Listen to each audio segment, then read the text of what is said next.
লয়ে গেছে দইরা। এরপরে এক সপ্তাহ পরে আমার বাড়িতে হামলা দিছে, আমার চাল চুল সব ভাঙা ফেলাইছে। আর কইছে যে বোমা মেরে ইরা দুদিন পরে পরে কারেন্ট বিদ্যুৎ কাটতে দেয়, ওই দোকান ঘর ভাঙিয়া লায়। আর বাড়ি ইটা মানুষ দিয়া পোলা বাইন দিয়ে ইটা মিটা মারে। মেয়ে 5 মেয়ে এলে আমি খুবই আতঙ্কিত আছি। জায়গার বিনিময়ে বিয়া হওয়া অনা আমার রাত দিন ঘুম হারাম করে গেছে। এই জায়গা চাই কিন্তু আমি গ্রাম্য আদালত থেকে আমি ডিক্লেয়ার পাইছি যে জায়গার অনেকবার, কিন্তু কোনো কার্যকলাপ হয়নি, কারণ তাদের পাওয়ারটা অনেক বড় এবং তারা একটা মাদক ব্যবসায়ী সন্ত্রাসী।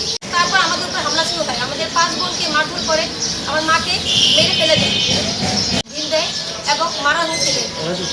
যার কারণে আমাদের উকিল মহোদয় জামারি খালিজ করেছিল, তারপরে আন্টিয়া চিজ করে ওরা কিন্তু দেখছে, ওরা আমাদের চেক দিচ্ছে। আমার গ্রামের মানুষের চেক না দিত তাহলে আমি বাঁচতে পারতাম না। থাকতে এমন করে নাই কিয়া মাধ্যে মাধ্যে করছে, কিন্তু আমার স্বামী মানুষজন লাগাই আমার ইয়েতে বিপদতে বাঁচাইছে। আমার স্বামী নাই, অনা আমার একদিন পরে একটা অত্যাচার হইতাছে। আমার বাজার করা বন্ধ, আমার বাইরে চিরাঙ যাওয়া বন্ধ, আমার মেয়েদের থাকা সব বন্ধ করেছে, স্কুল বন্ধ করে দিছে, সব বন্ধ করে দিছে। কজন সন্ত্রাস পোলাবাইন এই মৃদুল 2 মাস আগে বিদেশ থেকে আইছে, বিদেশ থেকে আইয়া 20-30 জন পোলাবাইন নিয়ে আমার বাড়ির মধ্যে হামলা করছে। আমার গেট মেল সব ভেঙে লাইছে, কারেন্টের তার ছিঁড়ে লাইছে। আমি এর বিচার চাই। আমি জনগণের কাছে থেকে আমি তো বাচ্চা আছি, জনগণ আমার বাসায় রাখছে, কিন্তু মৃদুলের বিচার চাই। আমি মৃদুলের রসনের বিচার চাই। রসন মেম্বার এই পর্যন্ত 7টা বিয়া করছে, ওর কোনো বিচার হয় না। রেবারে নিয়ে গেছে, মাদক দ্রব্য ব্যবসা এখনো করে এখনো ব্যবসা করে।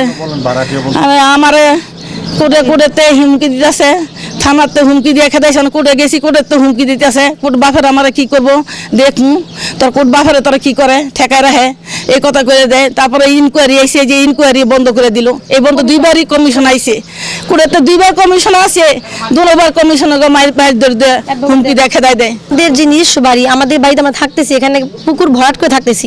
আমাদেরকেই বলতেছে আমাদের বাড়ি ভাড়াটিয়া। ওরা হচ্ছে বড় সন্ত্রাস, ওদের এখন একটা কোনো পাওয়া চলে আসছে, যার কারণে ওরা একের পর এক আমাদের আক্রমণ করতেছে। এমনকি আমাদের অ্যাডভোকেট শাহ আলমগীর কবিরকে, তারপর অ্যাডভোকেট সবুজকে, আবু সাইদ সবুজকে, তারপর আমাদের যে কমিশন করেছিল এসরুজ্জামান ইমনকে, ওনারা ডাইরেক্ট বাসায় এসে ঠেট করেছে যে এখন না গেলে তাদেরকে মেরে ফেলা হবে, এমনকি আমাদের বেঁধে পিটানো হবে। যার বিধে আমাদের অ্যাডভোকেট উকিল সাহেবরা তারা ফোন দিয়েছে, আর সাবেক সভাপতি থানা কোর্টের সভাপতি হচ্ছে আনোয়ার প্রধানকে।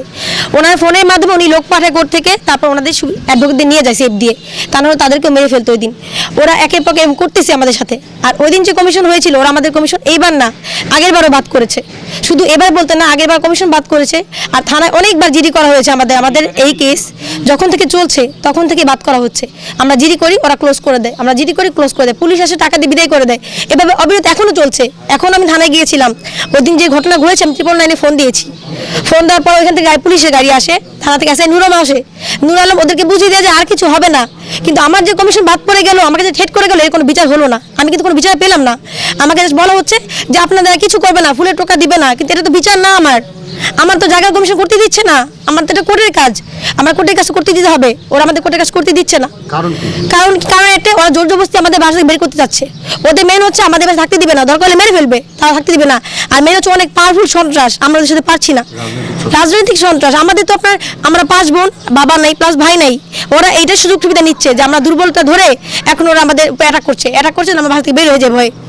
এমন হচ্ছে যে আমরা দিন থেকে বেরোতে ভয় পাই, যে বাইরে দেখি কেউ আসে কিনা, তারপর আমাদের বের হতে হয়। এরপর কি হবে আমরা জানা নেই, যে আজকে আমি মিডিয়াতে আসছি, তারপর আমার জীবনের রিস্কটা কি, আমার জানার রিস্কটা কি, আমার কি হবে আমি তা জানি না। কারণ এরপর আমরা 5 বোন, আমরা একে কলেজে পড়ি, কেউ চাকরি করতেছে, কেউ বাসা থেকে বেরোচ্ছে, কখন কাকে কোনো অ্যাটাক হবে আমি তাও জানি না। তারপর আমি সাহস করে মিডিয়ার সামনে আসছি শুধু এই ভয়ে যে যা হওয়ার হয়েছে, আমি আর সহ্য করতে পারবো না। আমার পক্ষে আর সহ্য করা সম্ভব না। এবার হয়তো মরে যাবো, নাহলে বাঁচবো, কিন্তু এবার আমি আপনাদের সামনে ফাইট করব। কারণ আমি মিডিয়াতে না আসলে ওরা আমাকে এমনি বাঁচতে দিচ্ছে না। একের পর হুমকি ঠেট অত্যাচার আছি আমি। এখন মিডিয়া হয়তো আমাকে আবার রাস্তায় আটকাবে, আবার কোনো ঝামেলা করবে, কিন্তু আমার এখন কিচ্ছু করার নেই, কারণ আমি হেল্পলেস। আপনার এরপর আইনগত ব্যবস্থা নিন। আমাদের জানের হুমকি করা হয়েছে, প্লাস আমাদের সাথে বোম মারা হবে, অনেক কিছু বলা হয়েছে, কিন্তু আমি সরকারের কাছে একটাই চাই, এরপর আমাদের জীবনের রিস্ক যে না হয়।